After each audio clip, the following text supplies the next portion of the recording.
Hey, it's Michael Cohen here. So I was on Ali Velshi on MSNBC, and it was an absolutely incredible interview. And the first clip from that I want to discuss is about the censorship, state-sponsored news. Let's go to the clip, and then you'll hear me react. And what we are protected in doing by the First Amendment. You're making the case that all of that kind of stuff is in peril. We could be in a situation, if Donald Trump is president, in which the news is news that is censored, and news that is complementary to the government. State-sponsored news, just like what you have in Russia with their stations called Pravda, which means truth, which is ironic, right?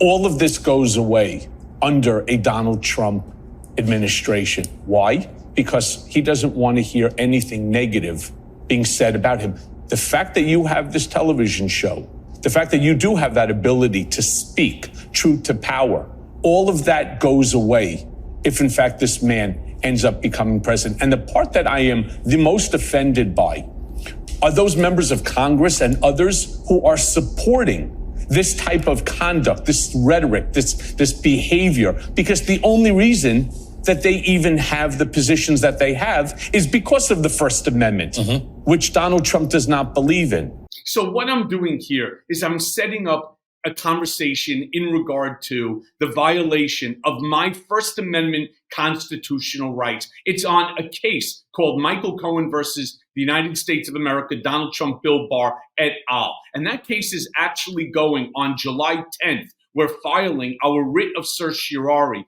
to the Supreme Court of the United States. What I'm doing is I'm explaining Donald Trump's mentality as it relates to the First Amendment. First Amendment only applies if it has nothing negative about him. Here, in my specific case, I was intending on publishing a book called Disloyal, which was critical of Donald Trump. In order to prevent me from doing so, they create, which I talk about in this show with Ali Velshi, they create a counterfeit federal location monitoring agreement and demand that I sign it. When I refuse to sign it because of its violative language of the First Amendment, I am remanded back to FCI Otisville, back to solitary confinement by the RRM. It's a guy by the name of Patrick McFarland. And of course, the documents were given to me by a guy named Adam Pakula and a woman named Enid Phoebus. But these low-level Bureau of Prison employees, they weren't the ones responsible. It started way, way higher there by Bill Barr through the direction of Donald J. Trump. My point being that what's going to happen here is Trump is going to do this again and again and again, if God forbid a million times, that he becomes president again in November. He is not going to allow conversation to occur that is negative about him. No, to the same extent that Putin doesn't allow it, the same that Mohammed bin Salman doesn't allow it, or Kim Jong-un, or Xi Jinping. They have what's called state-sponsored media, and that's exactly what he's going to do. He understands that very, very well. He understands the game. He has already now done the things that he needs to do to ensure that these types of conversations, these negative comments and conversations about him cease to occur. And the way that he will do it is exactly the way that he did it to me. And that's why I continuously go on these shows and I regularly say that I will fight tooth and nail, truth to power, in order to ensure that Donald Trump, one, does not become president again and never violates another U.S. citizen's rights as they did to me. To take a look at what's going on, because Donald Trump is a copycat. He wants to be. It's why he's so attracted to autocrats, to the Vladimir Putins, to the Mohammed bin Salmans, to the Kim Jong-uns, and the Erdogans.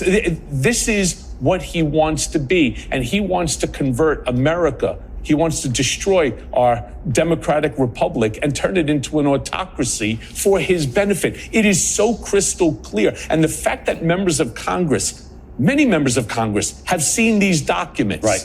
I have spoken to them about it. In fact, 4 years ago, Hakeem Jeffries and Ted Lieu wrote a letter to to the IG asking for an investigation to be opened in regarding the unconstitutional remand of a United States citizen to prison because he failed to waive a First Amendment constitutional right. Under which you have no obligation. You have no obligation to waive your First Amendment rights. Of course not. This is so apparent, and why even this Biden administration, why Merrick Garland, why this is not front and center to expose and to counter narrative what Donald is saying every single day, which is that the Biden administration has weaponized the Justice Department against him, right? And your favorite president.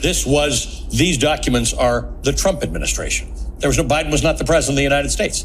These are all under the Trump administration. I mean, one of the things that we have to be concerned about is what Donald Trump himself is saying. What is it that he's saying? He's saying on day number one, he intends to rewrite the Constitution. He intends to strip the legislative branch and the judiciary of their co-equal powers under the Constitution and confer all power to the executive branch. My friends, what is it that he's telling us? If you confer all power to the executive branch, in essence, you are conferring it to the chief executive, that is the president of the United States, who is no longer now the president of the United States. He is now the dictator, the monarch, the supreme leader, the Führer. He's able to do whatever he wants. And I showed the documents. I explained what it is that he is going to do, how he's done it before. When Donald Trump is making the claims that the Biden administration has weaponized the Department of Justice to go against him, he is deflecting, he is projecting what he has done in the past, and he did it to me. You're actually speaking right now to the person that it was done to, the very first political prisoner ever held by his own country because he refused to waive his First Amendment constitutional right. The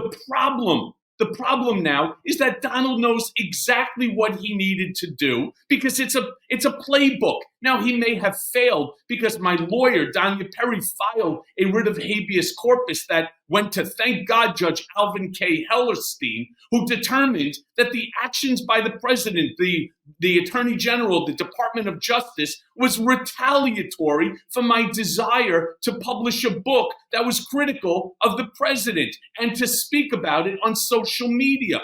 When he says that he is going to use the Department of Justice, he's going to use SEAL Team 6 to go after his political opponents and his enemies and throw them into Guantanamo Bay, lock them up, or worse, execute them, as he wants to do to General Milley or to like the president of MSNBC. Why are we ignoring his own words? He has done it before. He has the playbook. It failed, but you know what you do if you're a football coach and the play fails? You go back to the play and then you figure out how to make it successful.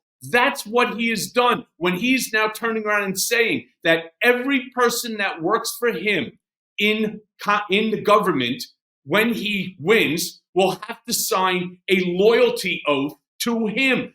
My friends, again, look at what he's saying. He wants every employee to be loyal, not to the Constitution of the United States, not to the United States of America, but to him. That is not the words of a president. That, again, is the words of an autocrat, of a monarch, a dictator, a supreme leader, a Führer. And we cannot allow that to happen.